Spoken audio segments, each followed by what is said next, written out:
Ivan called to the other side of the door. Nope, we were all busy reading about the wax coating's ingredients. Lois got hold of a cheese stick. Ivan winced, mentally upgrading his debt to Mr. Wesley.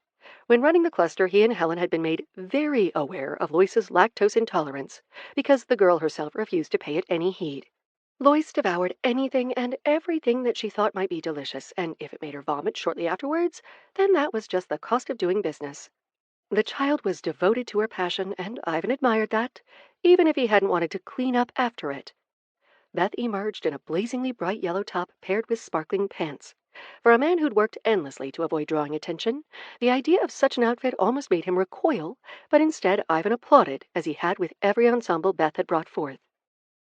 I think this is it, Beth declared, spinning around triumphantly, the wide bottoms of her pants flaring out. She bounded into the center of the dressing area, where multiple mirrors were arranged, forcing Ivan to really take in just how tall his daughter had gotten. Wasn't it only a few days ago that she could fit in one hand, leaning her head against his chest as she napped, crying any time he tried to set her down? For all the foes that Ivan could conquer, time remained unbested. It marched on relentless, and with no concern for how badly a person might want moments to stretch on forever, because they would end, each and every one. The most Ivan could do was be here to experience as many as possible. 1 floor down and 5 stores over, in a store that would prefer to be called a boutique, despite sitting between a candle shop and a hot tub showroom, Tori was grumbling. That was not new. She'd been letting loose some level of complaints well before they stepped into Chic No. 7, their current store, or any of the prior shops or even the mall itself. Really, Tori had been complaining since Beverly picked her up from visiting Ivan and announced that they were going shopping. Oh my gosh, I love this one for you. Ellie held up a green dress cut far too short for Tori's tastes. Forget throwing kicks. She wouldn't even feel comfortable using public seating in that thing. Not my color, Tori said, backing a few steps away. Don't worry about Tori. She's mostly just here for moral support. Beverly walked over with a stack of outfits, handing them over to Ellie. Go try these on so we can see how they fit. With the event so close, we really want to avoid alterations if possible. Ellie had protested at the first few stores when Beverly handed over clothing and instructions. However, her hesitation vanished after that initial fitting session. Amidst all Beverly's ass-kicking as Bahamut, it was easy for Tori to forget that fashion was actually her primary interest. Not only did she know what was on trend, Beverly had a knack for spotting what would look best on an individual body. Everything Ellie tried on so far had looked amazing, though Tori had to give at least some of that credit to the woman herself, whose looks were very much a part of her marketing. Despite that, Beverly had apparently yet to see an outfit she considered acceptable for the gala, which was why they were at another shop, despite Tori's steadily increasing demands to burn everything around them. She only made those when Ellie was in the dressing room, though, which was where the cape was heading off to, Beverly's newest stack of clothes in hand. Explain to me again why we're all out here shopping for dresses when I already have one? Because unless you want to explain that it was custom-made by our unique sources, this explains where it came from. Beverly repeated, almost word-perfect from their last exchange half an hour prior. Even when we don't find you anything, Ellie will easily believe I dragged you out again, and she'll convince the others. Yeah, about that. How exactly did we get a ticket for her? This part was new, a query Tori had time to stumble upon while Beverly was selecting the exact right pair of pumps several minutes prior. You're on my design team, so I get how Wade wrangled you one, but Ellie has no connections. She has us, Beverly corrected. There's shockingly little Johnny doesn't deal in. Tickets were no exception. Tori wondered how much such a limited item would have set Beverly back, if Johnny Three Dicks was even dealing in cash for that kind of prize. He was a villain who valued favors and information nearly as highly. There was no telling what Beverly traded for the sake of a superhero, someone who, at least in theory, was supposed to be their enemy. Beverly is a cape. Ivan's words echoed through Tori's mind, suddenly more real than they'd felt at the time, but she pushed back on the idea immediately. They weren't Hephaestus and Plasmodia right now, and Ellie was a friend. That was why Beverly was going so far to help, and why Tori hadn't snuck off the minute the pair turned their back. She'd already decided that the world's labels didn't matter. Tori would choose the friends she damn well wanted and protect what was hers. Beverly was probably just thinking along similar lines. Back at the bottom floor, In one of the large department stores that served as a mall entrance, Helen was browsing a rack of clearance dresses. Having lived a high-profile life for decades, she had dozens of designer outfits stowed away, each one fitting as perfectly as the day it had been made. One of the benefits of an unchanging body. Those were for Lodestar, however, which wasn't how she would be attending the gala. Not at first, anyway. No one ever made their moves when Lodestar was around anymore, so Helen had to lay low until trouble arose, which meant attending as herself, and Helen didn't want the kind of attention that came with fancy labels. All she really needed was a good starting point to work with. Helen had no talent for sewing, but perfect hand-eye coordination combined with super speed practice sessions had overcome that hurdle well over a decade prior. A skill that had come in handy when Penelope arrived, and pants needed a hem or a patch. Pulling a light blue gown from the rack, Helen appraised it happily. Simple, yet lovely, an excellent foundation to build from. Now she just needed to find some pants to go underneath. Not wearing skirts when she expected a fight was another lesson Helen had long ago logged, and she was in no mood to make old mistakes. The fact that a flash of Ivan flicked through her mind, along with that thought, left Helen a touch embarrassed, and very thankful she shopped alone. Chapter 87. Stop messing with the straps, Beverly chided. Tori ignored her, wiggling the red strands of fabric around until they were slightly less annoying on her shoulders. Glancing to VRX-77, who was unbothered by the apparel, Tori considered that there might be a few perks to wearing a metasuit all the time. The three of them were in a luxury SUV, though for once they were being transported by a human driver rather than a robotic one. That was because this was not a vehicle dispatched by the Guild of Villainous Reformation, at least, not officially. No, this was hired by Indigo Technologies, who of course utilized human drivers, especially when heading to such public events. The Eidolon Games Gala, commonly called the Games Gala in conversational parlance, was a much larger event than Tori had ever realized. Not until their SUV joined the line of waiting cars did she begin to get an inkling of the scale at work. Hosted at the Ridge City Natural Science and History Museum, even from a distance back, Tori could spy an unusual amount of people and lights milling near the entrance. As they approached, she noticed a red carpet running down the walkway, and a series of flashes when someone moved down it confirmed Tori's fear. We have to walk down a line of cameras? Beverly was looking out the window, too, the flashes of light reflecting bright excitement in her eyes. It's a gala, Tori. The goal is to be seen. Given the sleek way her green gown flowed around her form, Beverly had definitely come with that intent in mind. Tori did feel properly equipped for the task before her. The red dress fit her perfectly, and would be able to shift into fire form if needed.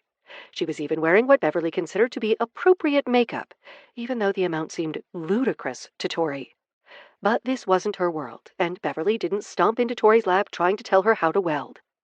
When their turn came, they exited in the order prepared. Tori first, followed by Beverly, with VRX-77 taking up the rear. Only the first two were walking the carpet, as it turned out, with VRX-77 shuffled along a different walkway set up for assistants and guests. For her part, Tori did her best to stick a smile in place as she sauntered into the sea of flashing lights. A few people called out. She caught her name and the words Indigo Technologies more than once, but Tori had no way to identify who had even spoken, let alone put together a full question from the snippets she was picking up.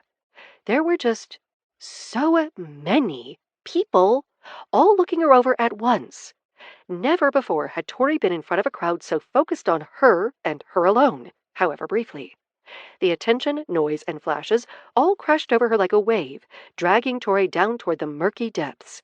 The waves of sound and light kept assaulting her, and Tori found her feet fighting the command to move. Her whole body was freezing up, a sense of slowly mounting panic starting to build.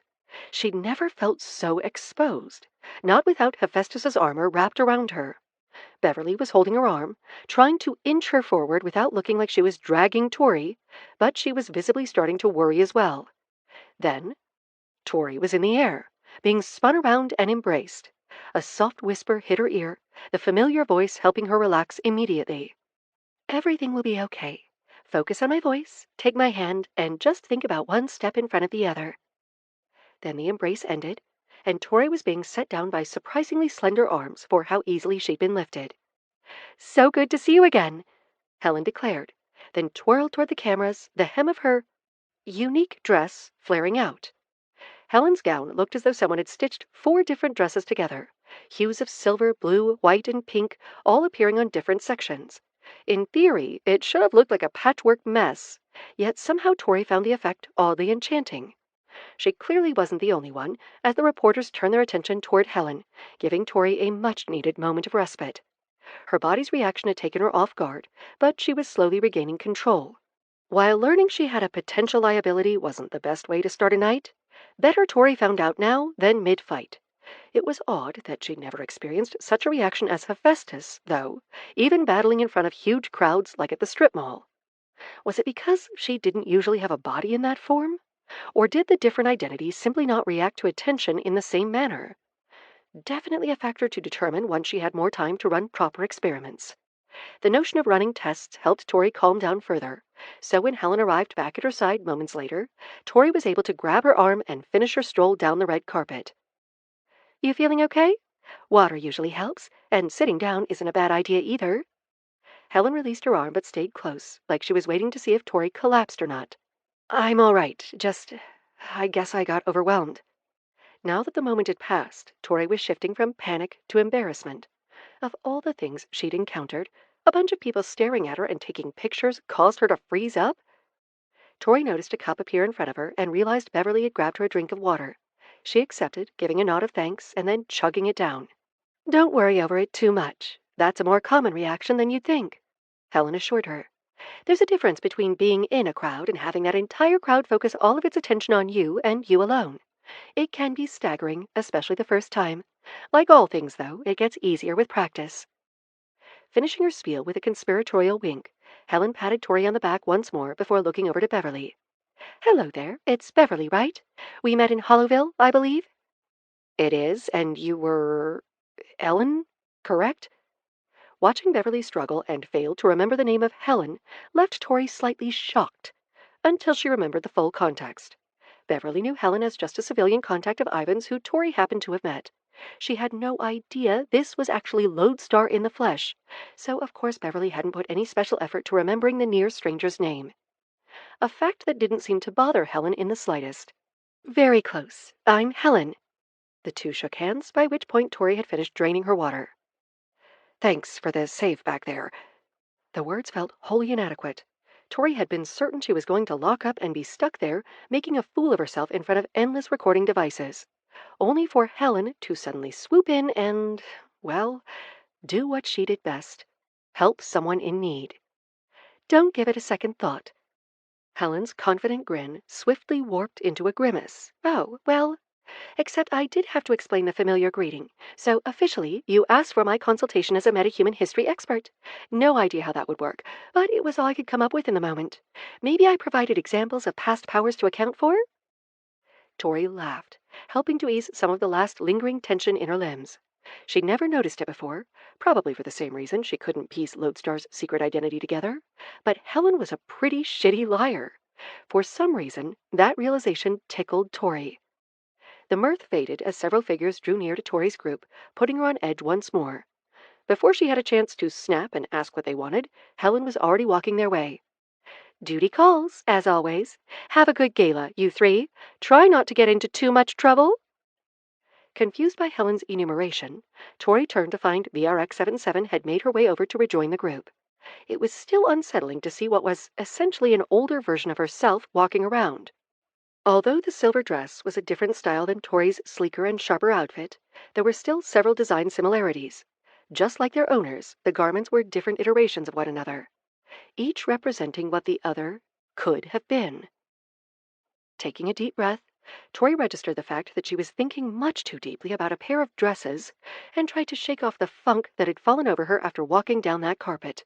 This was a working event, and Tori needed to make a good impression. Her whole brand was built off the fact that she'd inadvertently become a public figure. Outside of a few commercials and carefully controlled interviews, Tori had made scant few public appearances. This was her first real outing in an official capacity since launching the Rivas defense line. Tonight set the tone for how she presented herself to the public at large. Not because she'd been caught up in a meta event or kidnapped to lure out some capes. Tori was here under her own agency because of the work she was doing. Tonight, Tori told the world she was an active force to be reckoned with, not a damsel between distresses. With a dragon form-shifting meta and herself from another iteration of reality flanking either side, Tori stepped into the museum's entrance hallway, getting her first true look at the gala. Mercifully, there were no cameras around to capture the speed at which her jaw dropped toward the floor. Cybergeek's team had arrived long before Tori, along with most of the other capes. While they were there to present a public face, they were also on hand in case of trouble, which meant every superhero on duty got a thorough tour of the museum before the gala began, which some considered a perk of the job and others found deeply boring. Either way, they still paid attention as the group was led along a complex system of interweaving corridors. The museum had been built piecemeal, a bit at a time, and suffered several robberies and attacks that required reconstruction. The result was a knot of a layout, though they had managed to cram a good deal into the limited space. Reconstructed dinosaur skeletons, sections on meta-history, and all manner of interesting artifacts could be found if one knew where to walk. It was a great deal to see. Yet when they returned to the entrance hallway, seeing it now fully prepared for the first time, the group gasped as one, a feat that hadn't been accomplished once on the tour. What was normally a sizable entrance area with ticketed kiosks, photo ops, and a giant plaster whale hanging overhead had been transformed entirely. The walls appeared to have been replaced with endless ocean, only the windows hinting that it was mere illusion. Within that sea swam hundreds, if not thousands, of glittering fish. They wove and danced, hues shifting with prismatic elegance, forming endless patterns that existed for only a moment. In the center of the actual floor was a fountain filled with champagne, firing off its liquid in a high-powered spectacle, somehow without ever losing a drop to anything other than an intercepting glass. Circling around were servers in cerulean vests, holding platters of small one-bite foods that caused several stomachs to rumble just from the sight. Stretching out from that center were more decorations, but Cybergeek failed to catch much of the details there because his eyes were suddenly pulled upward. There, at the top of the entrance hall, where the enormous fake whale with eyes that were slightly off normally rested, was the same familiar form. Only it was swimming around the ceiling. Huge tails splashing against air, it was somehow propelled forward, racing toward a wall before easily turning, starting the loop around the room once more. The museum has several generous donors that offer either their services or funds to hire those with unique skills, which help create the distinctive design every year. Their guide, an elderly man named Reuben, offered the helpful explanation to the stunned crowd of capes. Sadly, this is also where we must part. Thank you for your time, both on my tour and tonight with the event. Cybergeek managed to pull his eyes from the whale long enough to get the word, thanks, out. But he had no idea if Reuben heard him or not. The man was already trotting off at the same steady pace he'd held all tour, toward one of the servers holding a tray of sliders, from the looks of things. Not a bad idea at all, as Cybergeek's stomach let him know. With the tour done, the mass of capes started to spread out. Each group had a rotational schedule to maintain. They'd be patrolling the various areas of the museum to keep an eye out for any trouble. Due to the venue's size and sprawling nature, there were lots of little nooks where unscrupulous acts might take place, but a steady stream of capes would ideally act as a deterrent, or at least offer a chance to be saved. In truth, Cybergeek was having a bit of trouble imagining anyone attacking such a public venue, especially with so many superheroes present. It wasn't even like they were hiding their identities. Almost everyone was wearing a mask. Cybergeek himself was an exception. Since he'd debuted publicly and had no secret identity, donning one had never been worth the discomfort. Medley was maskless as well, though he also wasn't wearing his illusion bracelet, which made the expertly tailored suit hugging his unique form into a distinct silhouette all the more impressive a sartorial feat. It even matched the fur of his face and hands, colors shifting across the pattern as a whole. Cold Shoulder was wearing her usual mask, along with a silver and white suit that had golden threads for accents, along with a few tastefully placed gems. The whole outfit was clearly themed around winter. More than just pairing well with her mask, it elevated the item, making it seem like a purposeful accessory to complete the ensemble. Comparatively, Cybergeek's simple suit didn't seem so special, even if he did have a tie that was patterned after his usual costume. Hattrick had her usual mask in place, though she traded out her typical stage magician costume for a floor-length blue gown covered in sparkles. She had athletic wear underneath in case action was required, but of them all, only Lucy had been sincerely excited about the chance to dress up for a gala. At least she'd found a kindred spirit in Ellie, who was around somewhere, but notably not with Agent Quantum and Tachyonic, who'd both been on the tour. Ellie and Lucy had gotten ready together, then parted before the AHC transportation had brought everyone over. Taking his eyes off his team, Cybergeek remembered why he was here in the first place. Even if he didn't expect trouble, the AHC clearly did, and probably with good reason. So he scanned over the hall, searching for any signs of trouble. That was when he spotted Tori, mouth agape as she too stared at the giant swimming whale. It was an amusing sight, a rare one to catch Tori off guard. Hiding a sly grin, Cybergeek kept his head moving, coming to a sudden halt as a face he hadn't expected to see here suddenly appeared. The suit was a little nicer, and he'd gotten a haircut at some point, but otherwise Ivan remained as unchanged as always. He even wore the same stoic, slightly bored expression that was a constant sight around the office each day. There it made sense, but here? What was Donald's old boss from Vandalia doing at this kind of gala? Chapter 88. When the trumping tour of superheroes had passed, the Creeping Fingers emerged. As an organization that had spent decades quietly watching and listening, they were well trained in the art of going unseen. Father Finger casting a few spells of concealment hadn't hurt the effort either. From the slender gaps and the darkened corners they crawled, gathering together in the observatory. There was no particular astrological component to the ceremony, but of all the available spaces, it felt the grandest. Dark ceiling, albeit speckled with stars, raised central platform, and even customizable lighting, if any of them could figure out how the light board worked. As far as ceremonial chambers went, it was downright swanky, even if the rows of seating did add an odd ambiance. While one group of fingers painted the ritual circles onto the raised platform, Father Finger stood nearby, flanked by the pair in brass and bronze robes, respectively. Heavy in his hands rested the idol of Avzagzan, the Hungerer. No other would touch the holy relic, no matter how it weighed upon him. With the hour of feeding so close at hand, he could sense Avzagzan's tremendous desire to be sated, and the bounty he would bestow on one who gave a suitable offering. "Tonight is the culmination of our efforts," Father Finger said, his voice only a whisper, even now. The time was not yet at hand. One stray sound could end their great ascension in its inception. Years of frustration and failure had tempered him well, teaching Father Finger that neither victory nor defeat were assured until the die was cast. "Tonight, Avzagzan shall finally dine. We shall have an opportunity to harvest the hearts of warriors without equal, courageous capes who dive endlessly into peril for the sake of others. But never forget, their worth as Avzagzan's meal means they are deadly threats. When the ritual begins, we must strike quickly, before they can adapt and recover. Be silent, be swift, and be steady with your strikes. The hearts must be whole to earn Avzagzan's gratitude." Dozens of silent, cloaked figures nodded back at him, their collective action causing only the slightest audible rustle. Each creeping finger knew their role well, had prepared for it since the day they joined. At first it had been a hope, then a plan, and now it was only minutes from being a reality.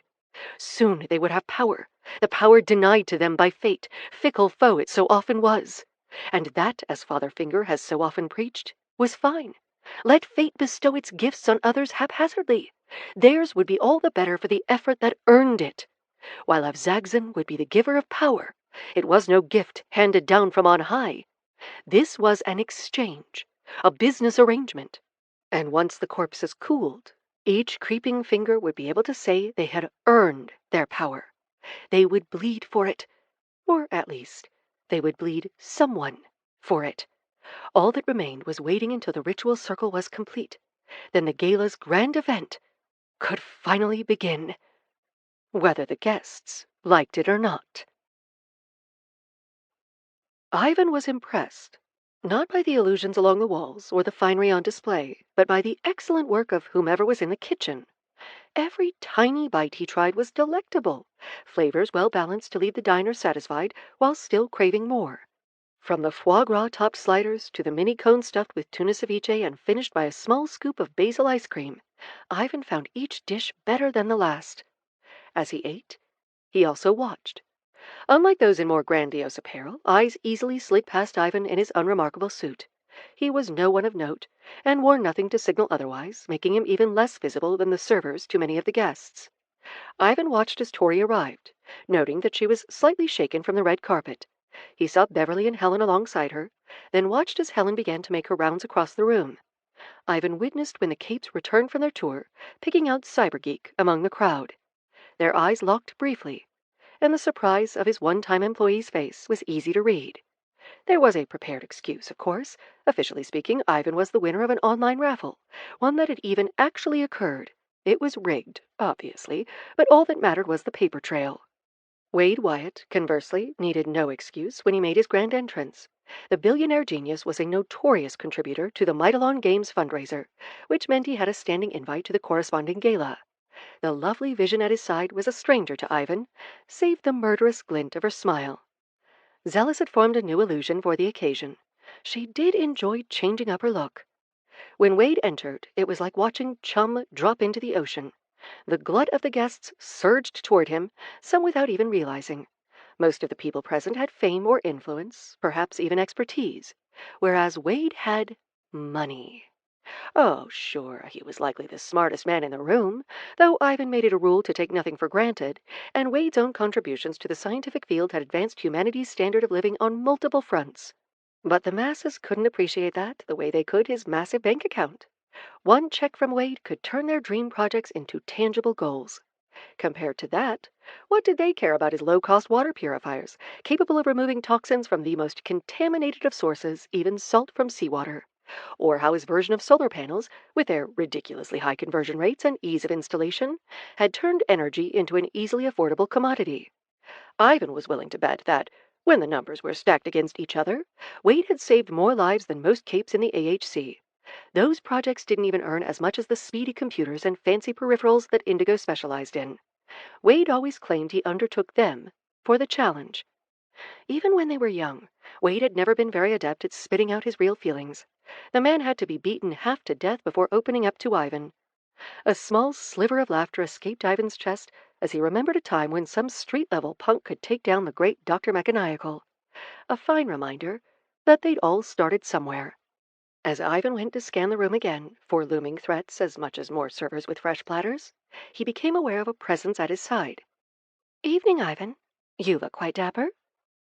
Had he not known her from the familiar cadence of her footsteps, the sound of her voice, or the scent of her favorite shampoo, Ivan would have recognized Helen from word choice alone. No one else he knew used terms like dapper. "And you look—" Ivan fiercely struggled to find a compliment he could offer that would be appropriate to both the environment and their particular situation. After his pause lasted for 3 full seconds, Ivan leapt on to the one word he now knew to be accurate. "Stunning. You look stunning." A touch of color bloomed on Helen's cheeks, quickly lost in her wide smile. "Well, thank you kindly. How's the night looking so far?" "The food is outstanding, the people are sycophants, and the threats are either laying low or not present. Is there a chance that no one will attack this year?" Helen's smile slowly faded. "I like to think there's always a chance, but this seems to be just one of those things. Throw a gala, get attacked. Do villains inherently hate formal events?"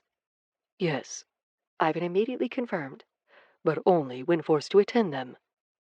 He caught another familiar face entering the hall, though, curiously, Plasmodia had arrived sans any sort of costume, which he supposed meant she was here as Ellie. She was clad in a brilliant sapphire gown, more elaborate than anything the on-duty capes had donned. Tilting his head toward the entrance, Ivan caught Helen's eye as he motioned, asking the question wordlessly. "Ah, that. The new science sentries are having some inter-team issues at the moment. I'm helping where I can, but those kids are so stubborn." "Headstrong and willful. Where have I heard that description before?" Ivan wondered aloud. "Excuse you, where have I heard that description before?" Helen poked Ivan in the chest, hitting the same spot on his sternum she always managed to target when annoyed. After a few seconds of simmering, Helen eventually looked back at Ellie. "Fine, yes, I see the similarities, I get it. This is what they've been fighting their whole lives for. Giving up on the dream you thought you wanted isn't easy. It's frustrating. I want to step in so badly, but there's only so much I can do until they ask to get out." "It seems like Professor Quantum is rapidly working toward the same goal, based on their overall team morale." Helen shook her head. He's trying to break them down to build the team anew. I'm honestly not sure how it's going to go. Plasmodia will probably reach a breaking point, but Tachyonic and Agent Quantum will have a tougher time letting go. Speaking of, will the great Professor Quantum be joining us tonight? At that question, Helen laughed so hard she snorted, drawing disdainful looks from the hoity-toity guests, scornful faces Ivan had to hold himself back from obliterating. I cannot even fathom what kind of funding contribution it would take to get him to one of these things, or who'd want to pay it. No, I assume it's another normal night in the lab for Professor Quantum. Lodestar was right. And wrong. It was indeed a night in the lab for Professor Quantum. However, this was not a night just like any other, because he was not in a lab like any other. If there was one aspect of himself Vernon took unwavering pride in, it was his capacity to learn. Many a meta-genius had risen after him, and yet only a few of note persisted. That was because, in his observation, they lacked the ability to learn. Brilliance carried with it arrogance, and while he recognized a percentage of those symptoms in himself as well, Professor Quantum never believed himself infallible. There was always more to discover, to learn, to grow from. That was why he felt not a twinge of shame about lifting a tactic so shamelessly from the Guild of Villains. Slipping away unnoticed was normally a difficult task. Being such a high-profile figure came with associated drawbacks. He'd managed it on occasion when residing at Vomisa, but the return to public prominence brought with it exponentially more attention. Tonight, however, came with a perfect distraction. A grand event, filled with capes and villains alike. Certain to have most of the major players occupied, while the minor ones were of little concern to Professor Quantum. A spectacle where no one would be expecting to see Professor Quantum appear, so his absence would be of no note. With Quorum seeing to the AHC's oversight, Professor Quantum vanished shortly after dusk. Utilizing an array of teleportation gates and concealment devices, he left as little trail as possible before reaching his true destination. Once his home away from home, a prototype of what Vomisa would become, Professor Quantum's private laboratory was in fact a sprawling compound, several floors deep, with all manner of experiments and artifacts housed inside. While he'd plundered the data during his move to Vomisa, many of the items he'd acquired remained behind. After all, the agreement he'd made with Lodestar to form the AHC required him to turn over all confiscated meta tools and materials owned by the League of Metas. His own private collection, however, had gone unmentioned, chiefly because he never told Lodestar or virtually anyone else about it. Of all his secrets, this was among the few he had no fear of Lodestar discovering. Housed in a dimensional bubble, with the only legitimate doorway routing briefly through another realm, this respite was free from her ever-present gaze. She was truly barred, and that alone made it worth the ridiculous energy expenditure to support such an entry system.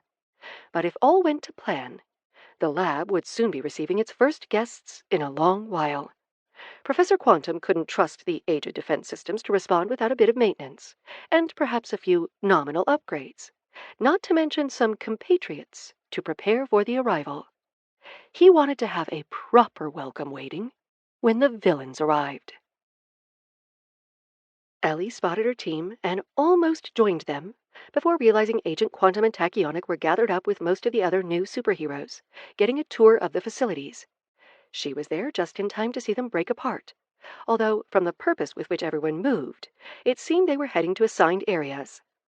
Rather than interrupt and cause an awkward scenario, Ellie kept hunting for more familiar faces. Mercifully, she spotted one shortly after. Although many of the guests had gone off to explore the museum, hence why the superheroes were spread out in their coverage, there was still a considerable mass in the entrance hall. Well over 100 people, if not double that, all clad in garish finery designed to draw the eye. Yet even amidst such a crowd, something about Beverly managed to stand out. Hurrying over, Ellie greeted her neighbor, taking Beverly's hands in her own. "You look incredible!" Stole the words right from my mouth. "Is that a new design from Stitchlieber?" "Only out a few weeks," Ellie confirmed. As the pair talked, Tori and the cousin that was crashing with them, Ellie was pretty sure Beverly had mentioned her name was Vicky, both watched with very different expressions. While Tori was merely confused, not uncommon when the topic of fashion arose, Vicky seemed uncomfortable, like maybe she was having stomach issues. The other interpretation of that expression was barely restrained wrath, which would be a pretty odd emotion to harbor for a stranger. Deciding to face the issue head-on, Ellie let go of Beverly and offered her hand to the woman who sure looked to be glaring her down. "Hi there, you must be Tori's cousin Vicky. I'm Ellie. It's a pleasure to meet you." For a moment, Ellie's instincts flared up, warning that the woman before her was about to strike, and then it was gone. Vicky took Ellie's hand in a firm yet not aggressive grip and shook it. "You too. Sorry if I'm a little out of sorts, not a big formal wear person. It's a shared family trait." Tori fiddled with the strap on her right shoulder until Beverly swatted her hand away. Just as the mood was turning jovial, the lights overhead flickered. More concerningly, so did the various illusions around them. Moments later, a wave of red washed over the room, halting outside the front entrance and turning opaque. For a moment, it seemed like that would be all. Then the darkness descended, and the screaming began. Chapter 89. Cold Shoulders stumbled moments after the red wave passed over them, with Hat Trick following shortly after. Cybergeek managed to catch them both, helping each regain their footing before they went crashing into a display on ancient Egypt. Somehow Cybergeek doubted the museum would appreciate them smashing into a sarcophagus. "You all right?" While Hat Trick nodded, Cold Shoulder shook her head. "No, definitely not. Something's wrong. I feel—" Lifting her hand, a small gust of cold air wafted forth, followed by a few sprinkles of snow. "My power! It's like something is clamping down on me, binding it up." Cybergeek looked once more to Hat Trick, who'd already taken off her hat. Jamming a hand in, her arm halted at the elbow, before very slowly starting to sink down. "She's right. I can still feel that mystical connection to my items. It's tenuous, though, like I'm reaching out through mud." In his left hand, Cybergeek summoned a curved bat, the Dolphin Smasher from Dispatching the Devil Dolphins 4. It was a handy weapon he kept mentally at the ready, able to strike without being slowed by almost any obstacle, especially water. More importantly, it formed without issue, appearing as it always did, sleek, silver, and splattered with a slight stain of devil dolphin blood. Cybergeek suspected that whoever made that game might have been working through some aquatic issues. "Mine seems to be working fine. Medley, how about you?" When Cybergeek's question was met by silence, he knew there was a problem. Spinning around, he looked back through the hole they'd just emerged from. There, on the ground near the corner, Cybergeek could just make out the tip of Medley's twitching tail. Cybergeek bolted over, only to freeze in horror at the sight which awaited him. Medley was collapsed onto the ground, writhing and twitching as his whole body seemed to undulate. Limbs would start to swell, only to suddenly deflate. Eyes appeared at random points across Medley's torso, opened a few times, then closing, sealed over by scales and fur once more. Worst of all was Medley's face, which was warping just as much as the rest of him. For brief moments it would stabilize, just enough for Cybergeek to know one thing for certain. This was just as torturous as it looked for Medley. His horrified expression, locked in a futile effort to scream, made that abundantly clear. They needed to act. This was clearly some sort of attack, and Cybergeek doubted his team were the only ones affected. He probably should be dashing off to check on the civilians and coordinate with the other capes, determine whose powers were weakened and who could still fight, then assign them accordingly. Instead, Cybergeek began to cycle through the console lodged within his brain, desperately searching for something that could alleviate Medley's pain. He couldn't abandon his friend in this state, especially knowing there were other AHC members around, likely already working on the issue. But sometimes superheroes needed saving too. Tori felt strange. Something was off. Not just the loss of lights or the sudden sounds of panic. Something was wrong with her. Casting her mind about, Tori tried to uncover the issue, only to shiver when a gust of air conditioning brushed over her shoulder. Her whole body tensed as understanding kicked in. She was cold. But Tori didn't get cold. Not unless she was fighting a person with ice powers or standing in a damn tundra. Her heat powers were supposed to protect her. Closing her eyes in the already dark room, Tori focused inward, working to sense heat the way she had so effortlessly for the majority of her adult life. The heat was still there, still tangible, only it seemed distant. Tori attempted to raise her own body temperature and found it possible, just achingly slow. Even for one without her experience testing hypothesis, the conclusion was obvious. Something in the museum was restricting her powers. The lights came back on, and Tori glanced to Beverly, who was tapping at her collarbone, where the image of a magical necklace could usually be summoned. Only there was no flare of gold or shift to a dragon's scales. Probably for the best, since they were illuminated once more. Still, she was faring better than Ellie. In the darkness, Ellie had evidently stumbled, or something, because she was half collapsed in the arms of VRX-77, who did not seem especially pleased about the situation. She hadn't let the cape smash her head on the floor, though, so that was something. "Everyone, please stay calm." The voice came from a tall man in a suit and a red mask, clearly a cape, though one Tori didn't immediately recognize. "My name is Blastifer, member of the Alliance of Heroic Champions, and while something is clearly afoot, please remember that the AHC has put superheroes here for just such an Blastifer's speech was cut short by a sudden scream from the west side of the room. Everyone, even the speaking cape, turned to find another masked man, only this one was bleeding badly from what looked like a recently broken nose. As he stumbled forward, the man revealed several figures clad in identical black outfits, covering all but their eyes, daggers flashing in their hands. "I'm bleeding." The cape staggered back, falling over and crashing against a table. "How am I bleeding? What the hell is going on?" The dark-clad figures advanced. However, more superheroes were scrambling to intercept. Several were moving woozily, like they'd already taken multiple blows, and Tori could only assume their powers usually augmented their coordination. Glancing out the front door, Tori saw people pounding on the red wall, to no avail. Which meant they were trapped in the museum with what looked like a murder cult, one that had managed to lock down every metahuman's power. Except, shouldn't VRX-77 be showing some symptoms as well? Tori tabled the question. Her first concern was figuring out what the hell they should do next. "Follow me." The voice came from right behind her, so close that Tori might have spiked the temperature in shock had she still been able. Twisting to find Ivan standing in the center of her group, Tori's terror swiftly subsided, only for annoyance at herself to replace it. She didn't want to feel safe because her mentor arrived. Tori wanted to feel safe because she was the one with unconquerable power. But that was an aspiration for the future, not her current reality, and in the moment, they definitely needed the help.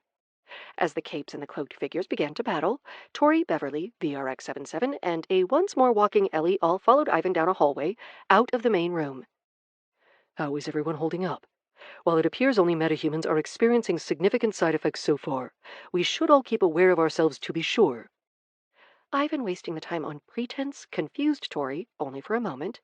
In all the chaos, she'd momentarily forgotten that Ellie was really Plasmodia. Tori took careful note of the error. That was a very dangerous slip to make. One wrong word was all it would take to destroy the cover she'd carefully crafted. "I feel off. Heavy, slow, weak, just worse all around. My energy is sluggish to the point of being useless." Ellie lifted a hand, conjuring some searing hot flashes, but nothing more. "I'm not exactly having a grand time, but it'll be okay," Tori reported. VRX-77's answer was slightly different, enough for Tori to notice. "No issues here." Was she really not having any trouble? Of them all, she was the only one who hadn't reacted to the red wave, but she was also supported by a metasuit. Actually, given that her face was holographic, Tori wasn't sure how reliable any of the emotions shown were. She really needed to ask Zealous how the programming for that feature functioned.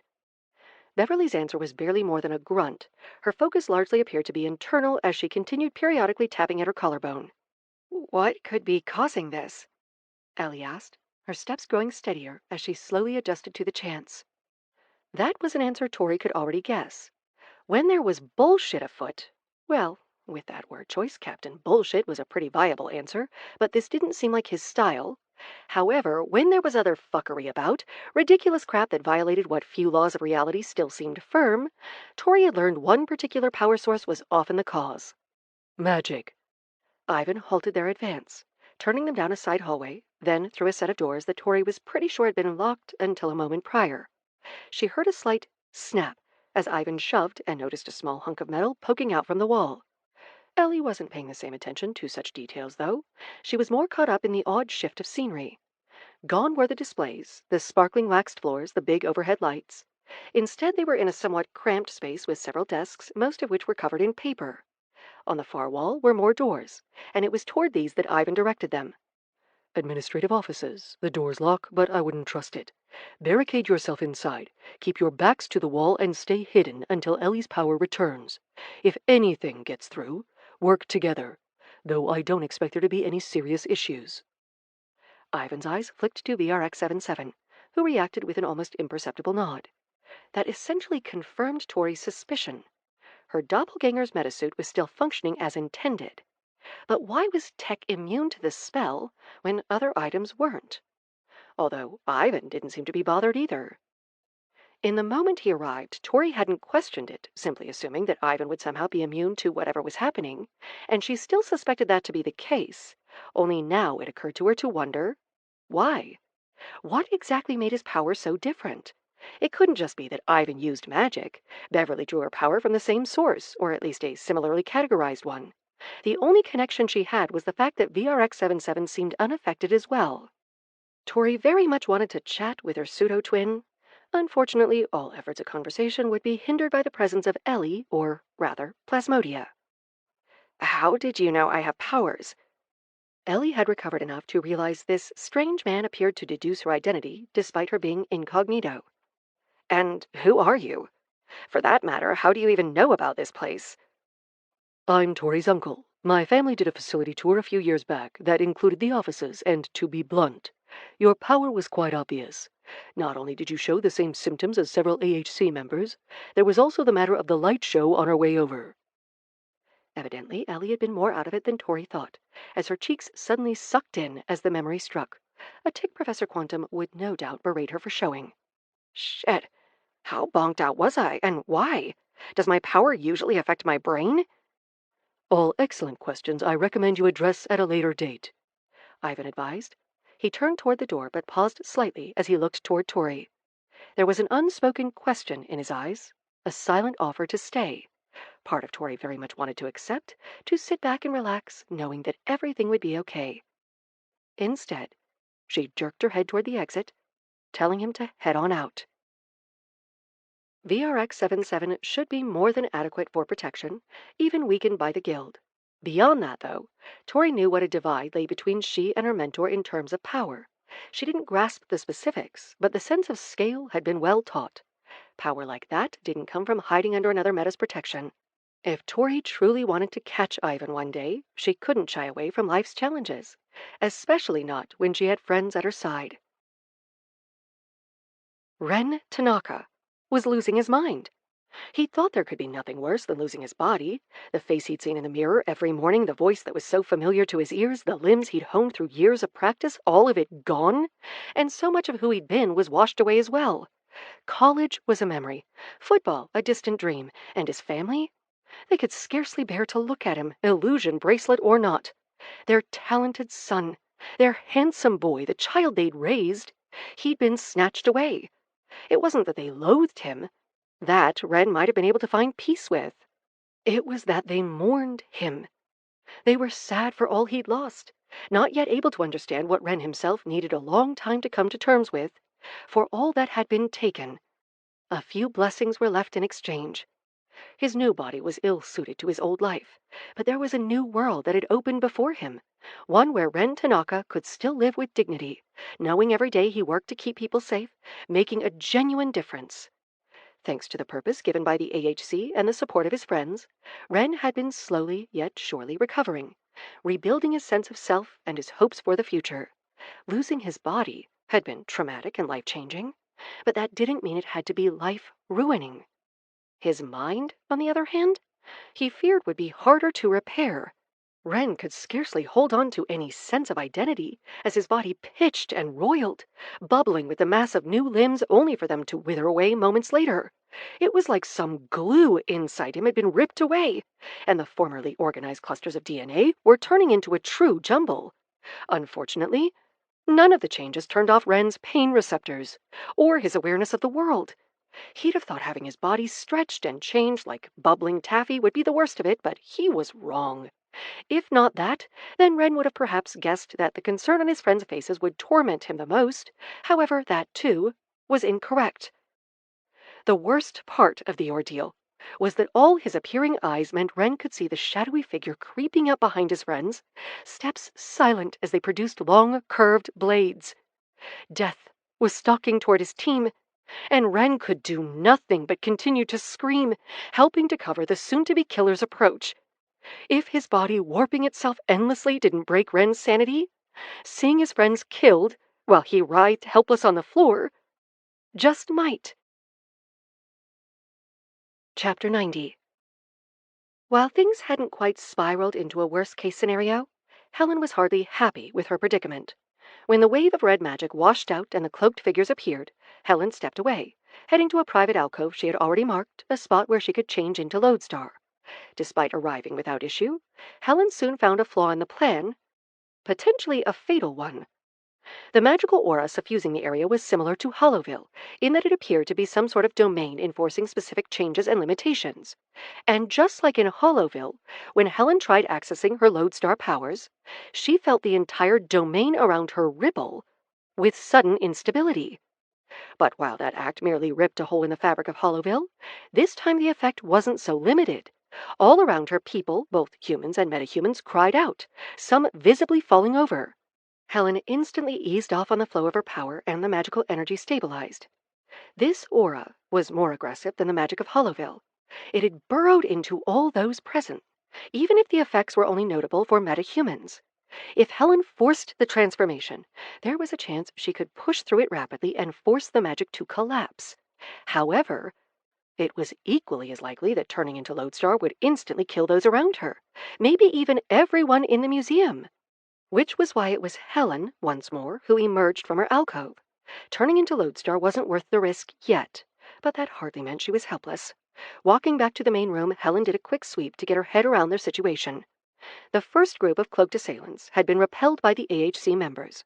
Powers or not, these were people who'd logged hundreds of hours of fieldwork and training, some using that time to focus on their combat prowess. The superheroes might be weakened, but they weren't out of the fight entirely. Several AHC members were making rounds through the room, which Helen realized had dramatically dropped in occupancy. Amidst all the chaos of the red wave and the initial ambush, a lot of people had gone sprinting off deeper into the museum. Unfortunately, that not only made them easier individual targets, it forced the AHC to spread their resources out to go find them, rather than keep everyone in one controlled area. Far from ideal, though clustering everyone together carried risks of its own. Checking the room over once more, Helen felt a warm glow of pride as she saw Rhodo and Aquabomb comfort a young man who was in tears with panic. Both would no doubt be feeling the magic's effects, yet neither showed an ounce of fear over the loss, their focus entirely on those who still needed protecting. The alliance of heroic champions was far from perfect. Even setting aside the compromises inherent in its inception, there was always a tendency among those with power to be tempted with abusing it. There were systems and policies in place to catch, curtail, and circumvent that sort of behavior, but punitive measures only came after the fact by their nature. Yet in spite of its occasional issues, Helen believed in the people who worked alongside her. They were good folks, with sincere hearts, using the gifts they'd been handed to enrich the world rather than serve only themselves. Hard as she might try, Lodestar couldn't be all things in all places at all times. Other talents were called for, other viewpoints needed, and sometimes, on nights like this, even Lodestar needed some actual help. Vanishing into the hall, Helen set about her usual routine. Lodestar or not, the plan was the same as always. Find someone calling for help and deliver just that. Ivan could barely stand straight for the first several seconds after the red wave passed over everyone. He remained upright by tensing his entire body, locking each and every muscle. It wasn't a sense of binding that caused him trouble either. Oh, no. That might have actually been a welcome reprieve. No. Ivan was having the exact opposite issue. He'd already sensed the barrier between himself and his power, as well as all the tendencies that went with it, thinning when the dimensional nova began. This was taking that same effect and dialing it up by several degrees. Usually Ivan could always vaguely sense Fornax pushing at his impulses. Since the nova started, the mental voice had gotten louder. Now, though? Now it was like Fornax was breathing down Ivan's neck. That was why he'd hurried Tori and her friends out of harm's way as fast as possible.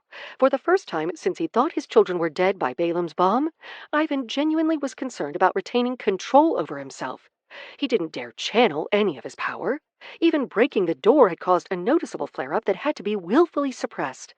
With the walls between him and Fornax so thin, it might only take a surge of magic for Ivan to slip. While there was a chance he'd recover once leaving the domain and its effect, that wasn't guaranteed. Not to mention, it wouldn't undo whatever horrors Fornax wrought in this gala full of wealthy, influential people and capes. Once Tori and the others were secured, Ivan exited the nearest hallway, eager to put distance between him and his apprentice, in case the worst occurred. Wandering aimlessly, Ivan turned his mind to what came next. Whether Dr. Mechanical and Zealous were affected by the magic was a toss-up. Ivan didn't know nearly enough about the spell at work to know how it would interact with technology. Whether it weakened them physically or not, the two would be still just as smart, meaning they'd find a way to best apply their talents. Those likely wouldn't involve Ivan unless there was a specific task, and if so, Wade would reach out. At that thought, Ivan pulled out his cell phone and found it without signal. Area magic typically had an inherent scrambling effect, and the red wave turned out to be no exception.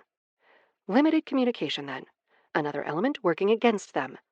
His mind, as it did more often than Ivan was inclined to ever admit, flickered to Helen. The fact that Lodestar hadn't come racing through in a blur of golden light to set everything right meant that there was some factor holding her back. Since she couldn't be parted from her power, Ivan's next assumption was that transforming would somehow put others at risk. As her one-time rival, Ivan knew all too well Helen's unwillingness to take any chances on the lives of others. It was a factor many other, lesser villains had sought to exploit, trying to weaken her with situational limitations rather than earn an actual victory. Even all these years later, Ivan could barely keep a snarl off his face at the very idea. He viewed such tactics as utterly pathetic.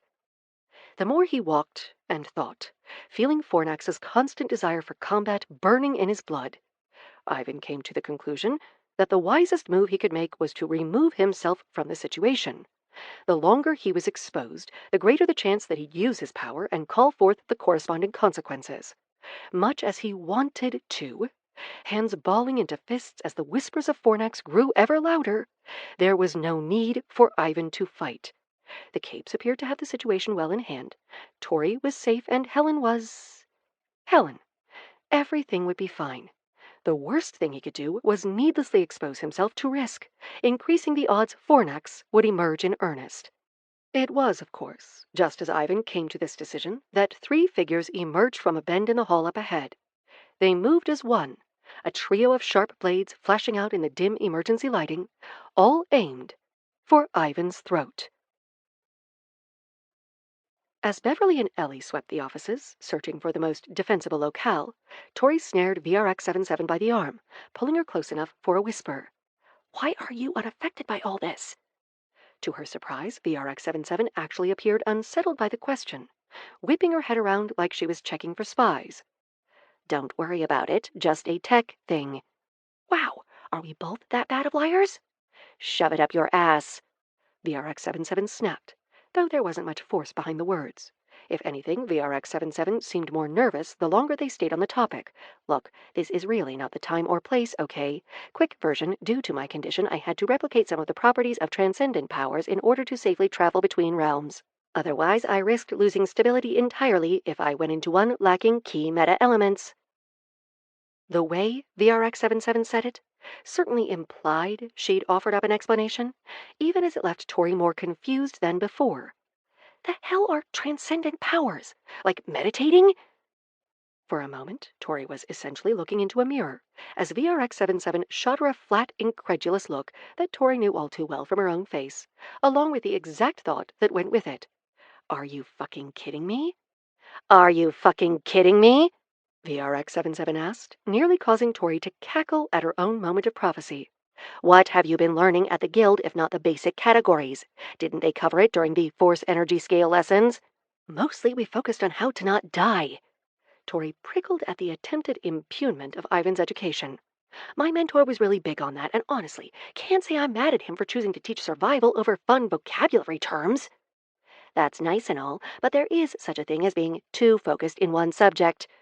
VRX-77 rolled her eyes. Transcendent powers are abilities that come from outside this iteration.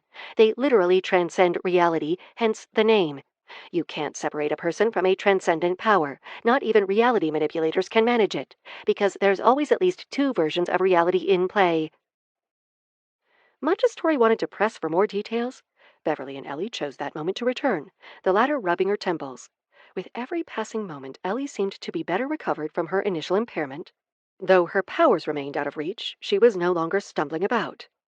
Just weird. We trained for this exact